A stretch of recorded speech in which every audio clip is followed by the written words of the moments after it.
Hi, welcome back. In this week's chapter assignment, you'll continue to learn more about writing and developing a paragraph. This chapter takes a closer look at what makes a good topic sentence, how to make the body sentences support your main point, and then what a concluding sentence should look like. Let's start with your topic sentence. A good topic sentence contains a single main point. It has a narrow focus. It's unique, meaning that it doesn't state something obvious. And it has a confident tone, meaning that it doesn't start with words like I think or I hope or this paper is about. Let's take a closer look at each of these points. Here's an example of a topic sentence that a student might write. Daily exercise can keep the mind alert and reduce blood pressure. Now, this example is fine in regard to grammar and construction, but if you notice, the student has combined two main points in the same sentence. Daily exercise can keep the mind alert, and daily exercise can reduce blood pressure. The student would be better off to use these sentences in two different paragraphs. Here's another example. Most of our garbage ends up in landfills, and food waste is a problem. The sentence is fine in grammatical terms, but it's trying to make two different points. Most of our garbage ends up in landfills, and food waste is a problem.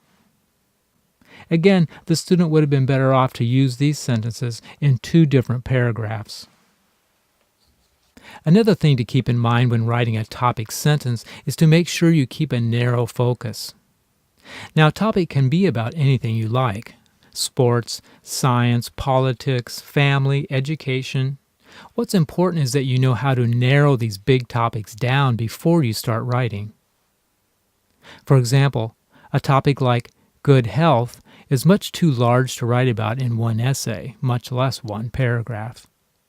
These more narrow topics like fighting a cold, taking vitamins, or getting enough sleep would be much better choices. They're still related to the larger topic of good health, but are more manageable for writing a paragraph or an essay. How about the topic of crime? Again, much too large to write about in a paragraph or essay. However, these more narrow topics like teen shoplifting, safety in college dorms, or locking your car doors would be much better choices. Another characteristic of a good topic sentence is that the sentence is unique, meaning that it doesn't just state something that is obvious or something that everyone would agree with. For example, pollution is a big problem in this country. Well, this might be a true statement, but I think most of your readers would probably already know this, and I doubt that you could find anyone to disagree with this statement. Instead, try to find something in particular about your topic that provides the reader with some useful information, maybe something that not everyone knows, like 40% of the lakes in America are too polluted for fishing. Here's another example of a topic sentence that is far too obvious. Poor eating habits can be blamed for obesity in this country. I'd be surprised if there is anyone in this country who hasn't heard this statement before.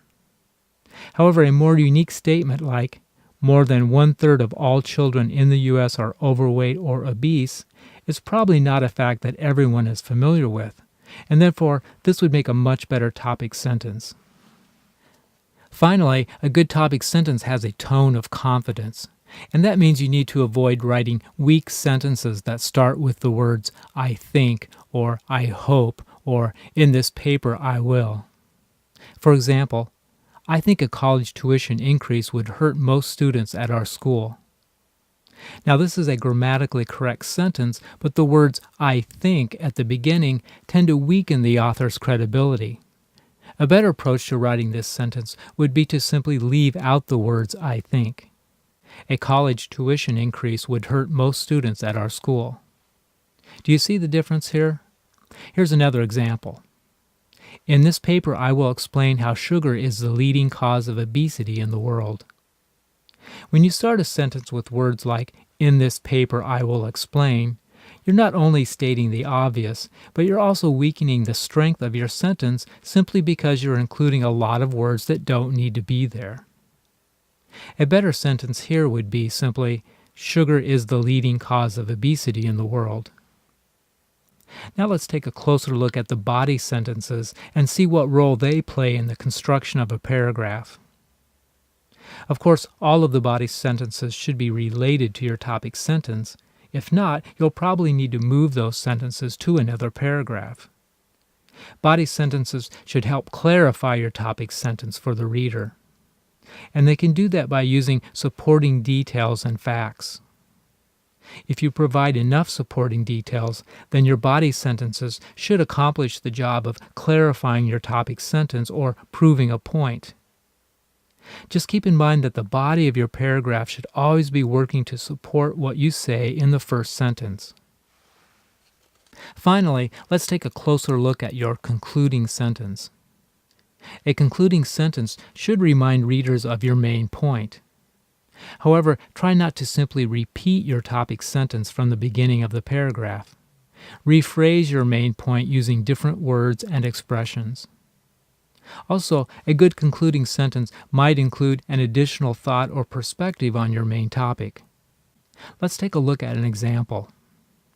This writer's topic sentence reads, 40% of the lakes in America are too polluted for fishing.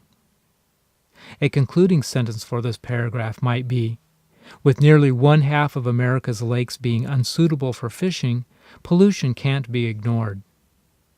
Notice how the concluding sentence reminds the reader of the topic, but does this by rephrasing the sentence and using different words. Also notice how the author includes an additional thought and perspective on the topic. Pollution can't be ignored.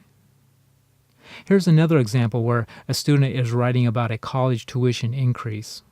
Her topic sentence reads, an increase in college tuition would hurt most students enrolled at our school. Now, a concluding sentence for this paragraph might be, students hurt by tuition increases might find it difficult to continue their education. Notice how the concluding sentence does a nice job of relating back to the topic sentence, but also adds an additional thought. Students might find it difficult to continue their education. Be sure to read Chapter 3 in your textbook to learn more about topic sentences, body sentences, and how to write a concluding sentence. Now it's time to use your topic sentence from last week to write a complete paragraph. But before we start, I want you to be sure that your topic sentence demonstrates your understanding of the guidelines I mentioned earlier in this video. And that means that your topic sentence contains a single main point, a narrow focus, a unique statement, and a confident tone. If you believe your topic sentence meets all of these guidelines, then you're ready to start writing your paragraph. If not, you might go back to Chapter 3 of your textbook to see some examples of well-written topic sentences. I think the best way for you to write your paragraph is to use a program like Microsoft Word or Microsoft Works. This way you'll always have a saved copy of your work, either on your computer itself or on a removable storage device like a flash drive. Once you've finished writing your paragraph, you can then submit the file to me for grading. If you prefer, you can also copy and paste your finished work into the message box provided on the assignment page. For this week's reading assignment, I have an essay by Sherry Turkle. Turkle is a psychologist and a professor at MIT, and she's the author of a book called Alone Together: Why We Expect More from Technology and Less from Each Other. Turkle is interested in how new technology like cell phones and social media is affecting the way people communicate. She gives a fairly stern warning about the dangers of losing face-to-face conversations as we become more and more accustomed to texting rather than talking.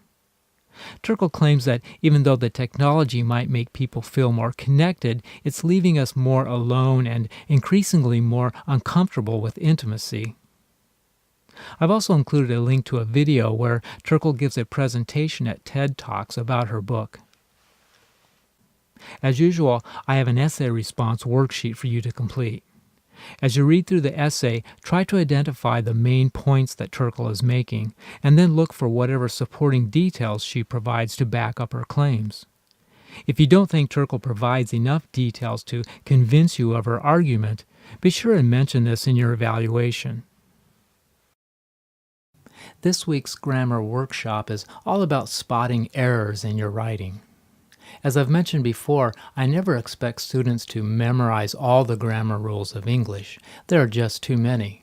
However, you can learn to recognize possible mistakes in your writing by becoming familiar with the words and phrases that are most common to errors. In this week's quiz, you'll be asked to read a sentence and then identify which word or phrase in that sentence is incorrect. Chapters 14 and 15 in your textbook provide a lot of good examples of the specific types of grammar errors you'll be tested on in this assignment. Well, that's it for this week. If you have any questions or concerns about the assignments, please contact me through the Angel website. Have a good week, and I'll see you next time.